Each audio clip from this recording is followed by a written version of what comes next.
Hello and welcome to AFL Podcasts, the home of objective, up-to-date and independent reporting on Turkey. Don't forget to follow our reports through social media, on aflnews.com or through our mobile app. Let's get started.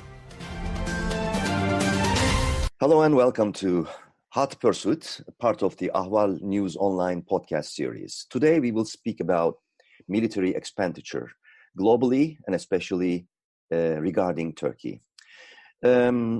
Stockholm-based Stockholm International Peace Research Institute, SIPRI, came out with a new report. And let's first begin with the facts before I introduce you to my guest. Total world military expenditure has risen to $1.8 billion last year, and it represents an increase of 2.6% from 2017. And we also learned that five biggest spenders in 2018 were the United States, China, Saudi Arabia, India, and France. And they together account for 60% of global military spending. And we also know now that spending by the USA increased for the first time since 2010, as the spending by China grew for the 24th consecutive year, which seems very consistent. But let's focus on Turkey. The report notes a specific point that military spending in Turkey increased by 24% last year to $19 billion, the highest annual percentage, SIPRI says, of increase among the world's top 15 military spenders. So we will discuss the details about this. My guest is Pieter Wezeman, a researcher with SIPRI, Stockholm International Peace Research Institute. Welcome, Pieter. Thank you. So let's begin with this, the 24% increase by Turkey. Please give us the details about how you have come to this conclusion. Yeah, the data for Turkey are based on the data that is published by Turkey itself for the spending by the Ministry of Defense, but for example also includes the spending on such things as the Turkish Gendarmeria, which is a heavily armed police force. I don't think is the right term anymore. We count them as part of the Turkish military too. Mm-hmm. We collect this information from a number of sources. We get some help from experts there too. Some of it is estimates. Some of the information that is made public in Turkey is not as, let's say, detailed as we would like it to be. So we have to make some estimates. But still, based on all that together, we come to a very significant increase in military spending in Turkey in 2018. It's quite a dramatic increase, isn't it? 24%. How do we explain that? The explanations are manifold. The immediate explanation will include, for example, the fact that Turkey has increased its military operations against Kurdish groups in Syria. That will lead to some immediate direct costs.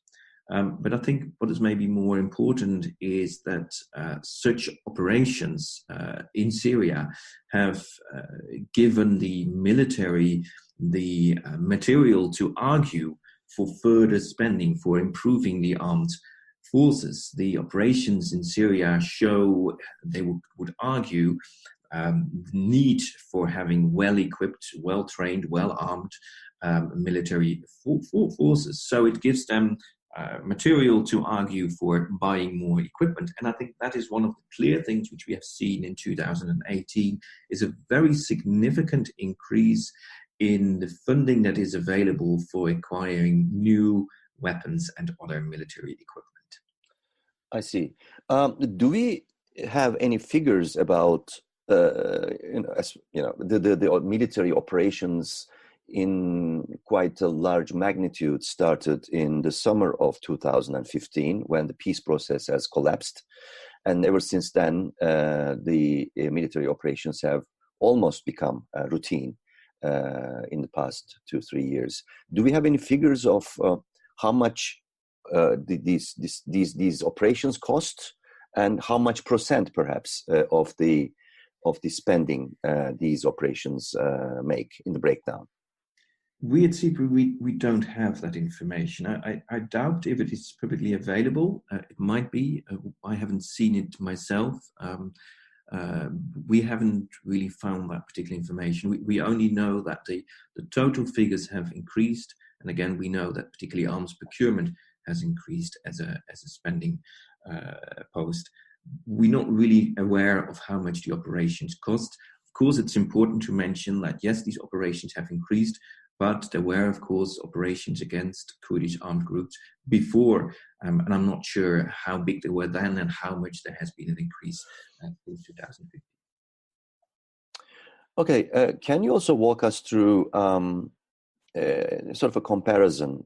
Has this been, as with the case of China, a consistent, notable, consecutive increase of military spendings in Turkey? If you look at the earlier SIPRI reports from the past years? No, I think spending by Turkey and the changes and especially the increases in spending by Turkey have not been as, consistent as in China. I think there's one important difference there, and that is that China has had a policy of increasing its military spending based on its economic growth. So roughly its economic growth is somewhere every year between 4 and 5%. It goes up and down, of course, a bit. But its military spending has always followed that kind of same pattern, about 4 to 5% a year and that every year in the past 24 years.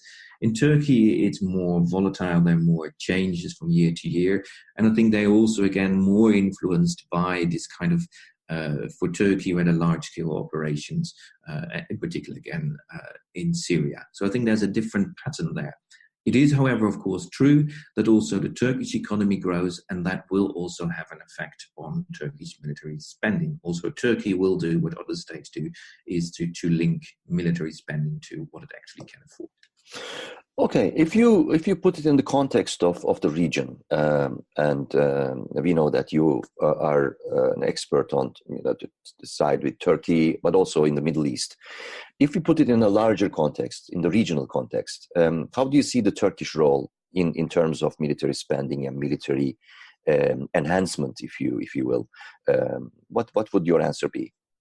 Well, I think it's very clear that Turkey is maybe once again looking at the Middle East as the place where it wants to play an important role. It has tried to become a more European, let's say, nation in the past. It has failed to become a member of the EU. The EU has not wanted that. It is still, of course, a very important part of NATO, but that has changed significantly. Turkey has now again quite good relations with Russia, so Russia is not really considered a major threat either there. But Turkey is increasingly playing a role in the Middle East and North Africa too. And part of that is also a military role. We see that Turkey, for example, has in a way taken the side of Qatar and also has troops based in Qatar as one example of how the Turkish military is active in the Middle East, outside, of course, Syria, where it plays a very specific role. Do you see that as a new sort of entrenchment in the the multipolar world now regarding Turkey and the Middle East? Yeah, I think it's quite clear that Turkey wants to play a significant role there, and it is, of course, competing there and partly also working together with some of the other regional states that want to become regional powers. I'm thinking about Saudi Arabia, which, by the way, has much higher military spending than Turkey has, the UAE, and of course also Qatar. And in North Africa, we see, of course, the role of Egypt and how Turkey is kind of has had a kind of a checkered relation with Egypt in that regard too. Mm-hmm. And how about Turkey's traditional role or relations with the old ally United States in this context. How would you describe this current situation? Yeah, it's a very rapidly developing one where in the past few years we've seen that the US has voiced some very clear concerns about Turkey. And one of those concerns is specifically related to military spending and even more specific to arms procurement. So here Turkey has decided to acquire Russian anti-missile and air defense systems of the latest type. And that is something which is very disliked by the US. Two reasons for that. One is that the US doesn't trust Russia at all, of course, and especially is afraid that if Russian military equipment would end up in Turkey, Russian technicians would somehow get too close to all the Western and especially US equipment, advanced equipment, which is already in Turkey. So that's one concern. And the other one is that the US has made clear that it wants to basically sanction Russia, for example, for what it has done in Ukraine, the annexation of Crimea, and that for that reason it has created specific laws which basically say that countries that acquire Russian military equipment should not be able to acquire US equipment anymore. But at the same time, Turkey has been and still is very dependent on US military technology, in particular the most advanced military technology. For example, Turkey wants to buy very advanced F-35 combat aircraft, has actually already bought them, and they are in production. And the question is now, can these be delivered? And that is a major issue between the two states. Do you see a major clash coming up? It's very hard to judge that. The clash is ongoing, but at the same time, it is for both sides extremely important to maintain their relations. For the US, it is important to maintain Turkey as a significant ally in the region, and also in general for the US arms industry, it is a significant market, so that will play a little bit of a role too. And from the other side, for Turkey, it is extremely important to continue to have access to US military equipment. There are alternatives, but those alternatives are either not as advanced as in the case of this very advanced combat aircraft, the F-35. Turkey is one of the few countries, one of the two countries in the Middle East which actually is allowed to have that aircraft. Saudi Arabia has no access to it, for example. But it's also that Turkey, it has an arms industry of its own, but that's not really developed enough. And also that is very much dependent on foreign and therefore also US technology. And so it doesn't really want to turn to another supplier completely. So I think for them, it's also very important to maintain that relation and to find a solution to the current, let's say, dispute about these Russian arms which Turkey has bought.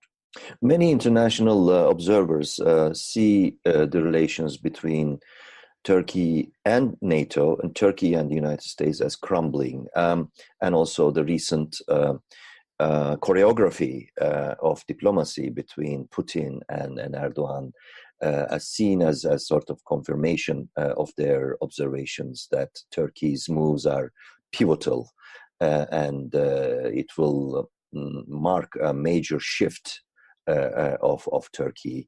Would you agree with that?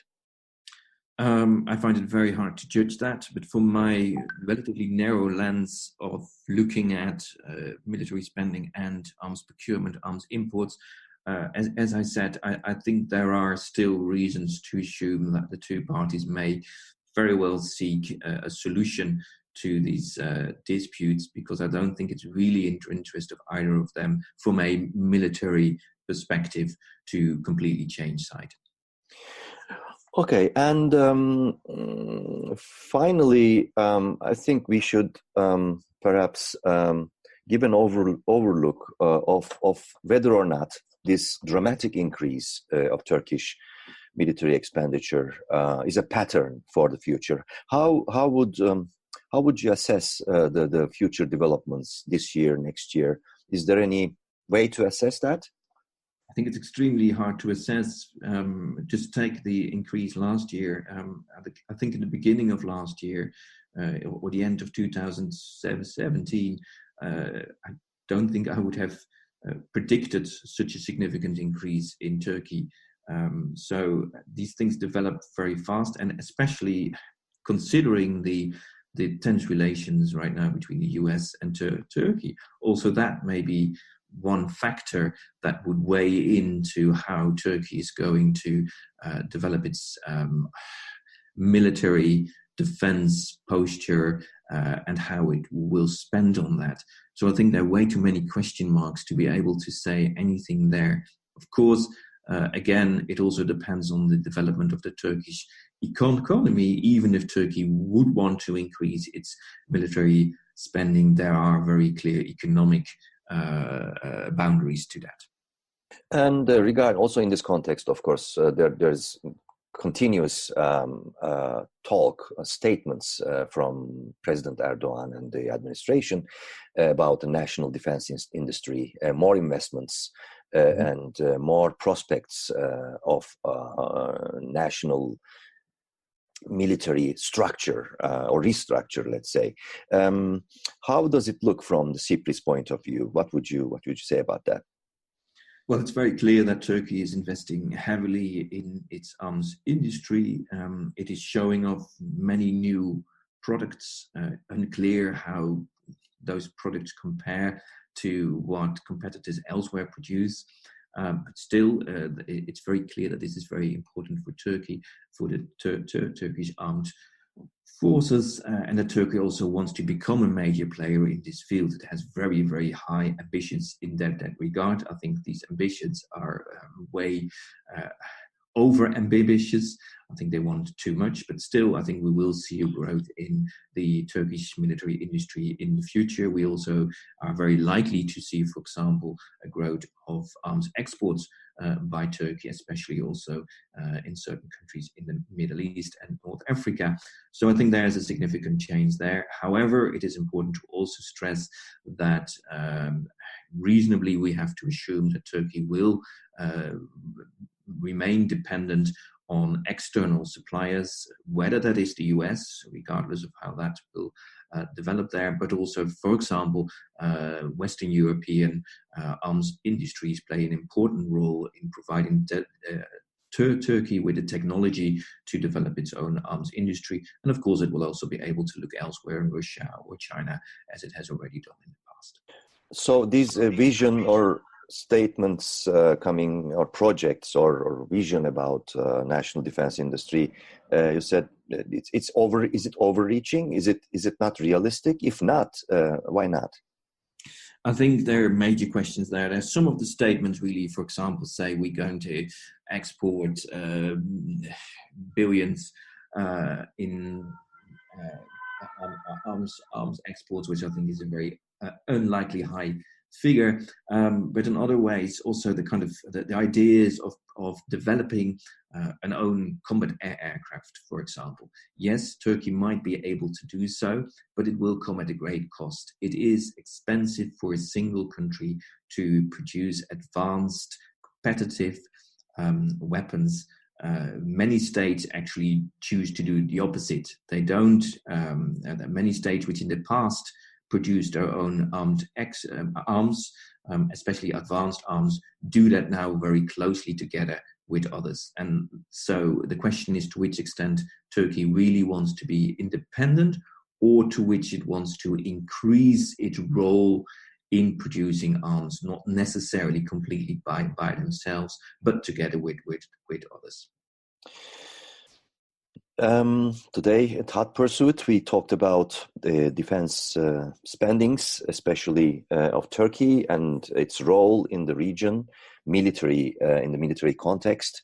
And my guest was Pieter Wezeman, a researcher with SIPRI, Stockholm International Peace Research Institute, which recently issued a global report for 2018.